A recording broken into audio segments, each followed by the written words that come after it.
이상한 살인. 다음날 아침 내가 겨우 잠에서 깨어났을 때 홈즈가 허둥지둥 달려왔다. 손에는 전보를 들고 있었다. 켄싱턴 구 피트거리 131번지로 즉시 오시오. 레스트레이드. 도대체 무슨 일일까? 나는 잠에서 완전히 깨어나지 않은 멍청한 눈을 비비면서 물었다. 모르겠네. 나폴레옹 사건이 또 일어났는지도 모르지. 만일 그렇다면 범인은 터무니없이 먼 곳으로 장소를 옮겼군. 하여튼 서둘러 외출 준비를 하게. 아무래도 급한 일이 생긴 것 같네. 우리는 30분쯤 뒤에 그 피트거리에 도착했다. 피트거리는 런던 번화가에서 조금 벗어난 곳으로 제법 큼직한 집들이 늘어서 있는 주택가이다. 도착해보니 집 앞에 난간에 사람들이 몰려서 지하실을 내려다보고 있었다. 홈즈가 좀 놀란 얼굴로 내게 말했다. 저런. 살인사건이라도 있었나 보군. 그렇지 않다면 웬만한 일로는 서성거리지 않는 런던의 우체부가 저 속에 섞여 있을 리가 없어. 사람들이 몸을 잔뜩 구부리고 목을 쑥 잡아 빼고서 내려다보는 모습을 보게. 틀림없이 살인사건이 일어난 것이네. 게다가 다른 돌계단은 모두 말라 있는데 맨 위에 것만 물로 씻은 흔적이 있잖아. 저기에 레스트레이드 경감이 있군. 곧 경감에게 자세히 설명을 들을 수 있겠지. 레스트레이드 경감은 매우 침착한 태도로 우리를 맞이했다. 경감의 안내로 우리는 그 건물의 거실로 들어갔다. 그곳에는 머리가 텁수룩한 중년 남자가 플란넬 실내복을 입은 채 이리저리 정신없이 서성거리고 있었다. 그가 바로 이 집주인으로서 중앙통신사 기자인 호레이스 하커라는 사람이었다. 또 나폴레옹입니다. 레스트레이드 경감이 중얼거렸다. 경감은 이젠 진절머리가 났는지 얼굴에는 아주 괴롭다는 표정을 짓고 있었다. 게다가 이번에는 살인까지 저질렀습니다. 하커 씨, 이분들에게 설명을 해드리시지요. 나도 남의 일을 기사로 쓰는 직업을 가지고 있지만 이렇게 내 일을 기사로 쓰려니까 도대체 어디서부터 시작을 해야 할지 모르겠습니다. 더구나 찾아오는 사람들에게 모두 설명을 해주어야 하니 모처럼의 뉴스가 낡아빠지게 될 것 같아도 무지 마음이 내키지 않습니다. 그렇지만 홈즈 씨에게는 처음부터 모조리 말씀드리겠습니다. 그 대신 기묘한 이 사건을 꼭 해결해 주시기 바랍니다. 하커 기자는 심각한 얼굴로 이야기를 시작했다. 문제는 아마 4달 전에 산 나폴레옹 흉상 때문인 것 같습니다. 그 흉상은 하이 거리의 역 부근에 있는 하딩 형제 가게에서 산 아주 값싼 물건입니다. 앞에 셋은 모스 허드슨 가게에서, 그리고 이번에는 하딩 형제의 가게에서라는 말이군. 홈즈가 머릿속을 정리하고 있는 듯이 혼자서 중얼거렸다. 하커 기자가 말을 이었다. 아시다시피 나는 직업상 낮과 밤을 가리지 않고 일을 해야 합니다. 지난 밤에는 나는 2층 구석에 있는 서재에서 기사를 쓰고 있었습니다. 그런데 새벽 3시쯤이었나 밑에서 무슨 소리가 나는 것 같았습니다. 그래서 가만히 귀를 기울여 보니 아무 소리도 들리지 않는 것이었습니다. 나는 나이 탓인가 보다 하고 다시 일을 계속했습니다.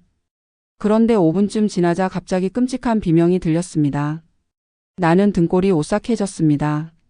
그 순간은 정말 평생 잊지 못할 겁니다. 하커는 침을 꿀꺽 삼키고 잠시 숨을 가다듬었습니다. 나는 너무 무섭고 몸이 떨려서 의자에서 꼼짝할 수가 없었습니다. 그렇지만 아래층에서 무슨 일이 일어났는지 매우 궁금했어요. 그래서 무서움을 꾹 참고 난로에 석탄을 젓는 쇠막대기를 꼭 쥐고는 살금살금 아래층으로 내려갔습니다. 주위를 둘러보면서 조심조심 걸어갔지요. 그러다가 이 방으로 들어와 보니까 창문이 활짝 열려 있고 난로의 선반 위에 놓아둔 흉상이 없어진 것이었습니다. 그 순간 나는 그렇게 하찮은 물건을 훔쳐가다니. 정말 얼빠진 도둑이라고 생각하면서 방을 나와서 현관으로 가보았습니다. 조금 있다가 보시면 알게 될 것입니다만 이 방의 창틀에서 다리를 쭉 뻗으면 현관으로 올라오는 돌계단에 발이 닿습니다.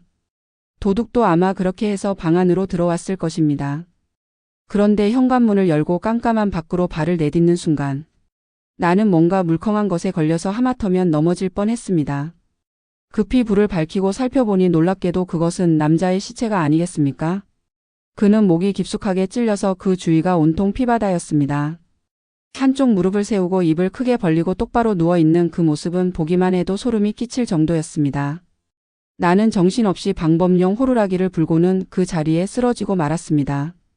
정신을 차려보니 나는 홀에 눕혀있고 옆에는 경관 한 사람이 나를 내려다보고 있었습니다. 그러면 피살된 남자의 신원은 밝혀졌습니까? 홈즈가 레스트레이드 경감에게 물었다. 그에게는 신원을 알아낼 만한 물건이 단 하나도 없었습니다. 지금 시체는 경찰의 시체 안치소에 있습니다. 그는 얼굴이 햇볕에 그을려 거무스름하고 체격이 건장한 남자입니다. 나이는 아직 30살도 안 된 것 같습니다. 옷차림은 그렇게 깨끗하고 단정하지는 않았지만 노동자는 아닌 것 같았습니다. 그의 옆에는 뿔로 된 자루가 달린 칼이 떨어져 있었습니다. 그런데 그 칼이 범인이 버린 것인지 아니면 죽은 사람의 것인지는 아직 모릅니다. 입은 옷에는 이름이 쓰여 있지 않았고 주머니 속에는 사과 한 개, 실 싸구려 런던시 지도 그리고 사진 한 장이 들어 있었습니다.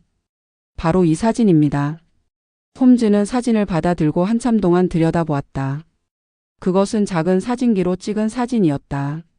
사진에 있는 사람은 눈썹이 짙으며 원숭이처럼 얼굴의 아래쪽에 살이 많이 쪘고 몹시 교활해 보였다. 하커 씨도 본 적이 없답니다. 하고 경감이 말했다. 그런데 그 흉상은 어떻게 되었나요? 홈즈는 계속 사진을 들여다보면서 물었다. 조금 전에 보고가 들어왔습니다.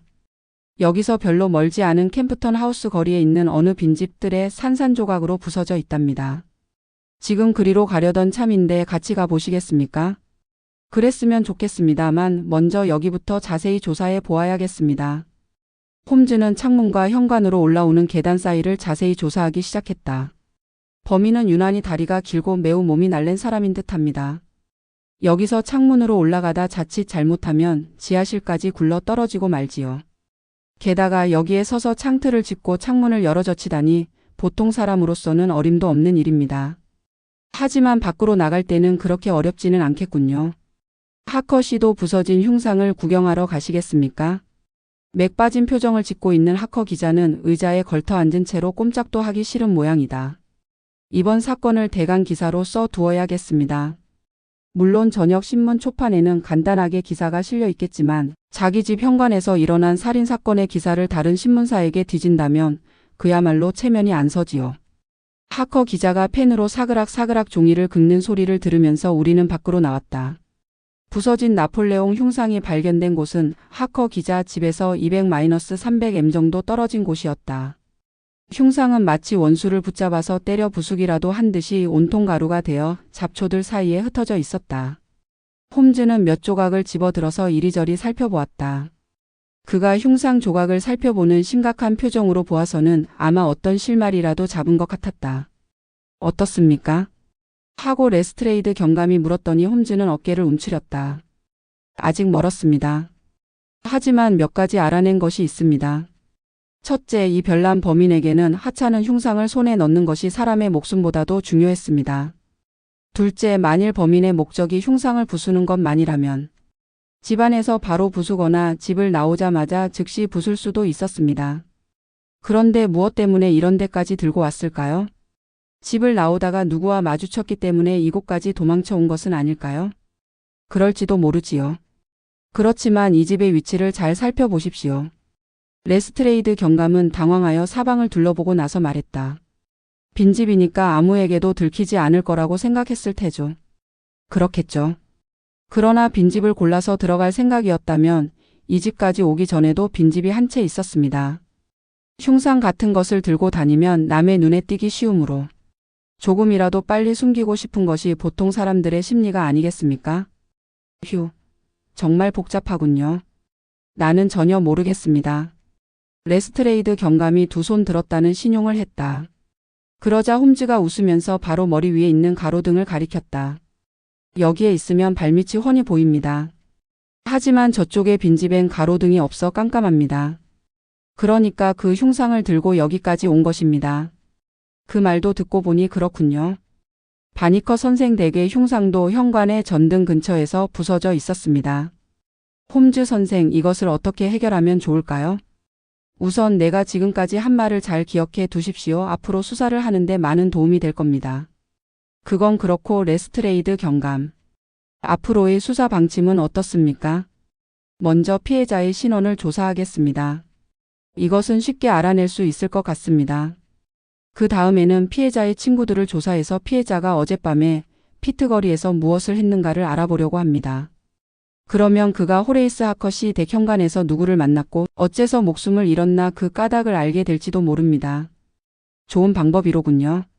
나는 다른 방법으로 알아보겠습니다. 어떻게 하실 작정입니까? 아니, 그것은 말하지 않겠습니다. 그렇지만 경감의 수사에는 절대로 방해가 되지 않도록 하겠습니다. 나중에 결과를 비교해서 부족한 것이 있으면 서로 보충하도록 합시다. 그렇게 하지요. 아참, 레스트레이드 경감. 피트 거리로 가시거든 호레이스 하커 씨에게 내 말을 좀 전해 주십시오. 어젯밤에 하커 씨 댁에 숨어든 도둑은 너무나 나폴레옹을 미워한 끝에 살인까지 저지른 정신병자로 여겨진다고 말입니다. 아니, 설마 진심은 아니시겠지요, 홈즈 씨? 레스트레이드 경감이 깜짝 놀라서 물었다. 글쎄 올시다. 홈즈가 빙그레 웃었다. 진심일지도 모릅니다. 하여튼 그렇게 말해주면 하커 기자도 기뻐할 것이고 중앙통신의 독자들도 좋아할 것입니다. 자, 와트슨, 오늘은 좀 바쁘게 움직여야 할 것 같군. 아마 좀 까다로운 일을 해야 할 걸세. 아, 그리고 레스트레이드 경감, 오늘 저녁 6시에 베이커 거리로 나오실 수 있겠습니까? 6시에요? 무슨 일이 있더라도 꼭 가겠습니다. 하고 경감이 대답했다. 참.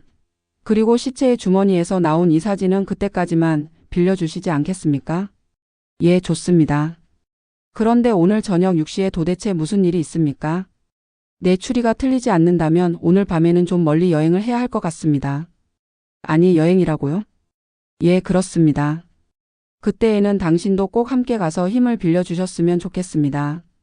그럼 나중에 다시 만납시다. 당신의 수사에 행운이 함께 하기를 빌겠습니다.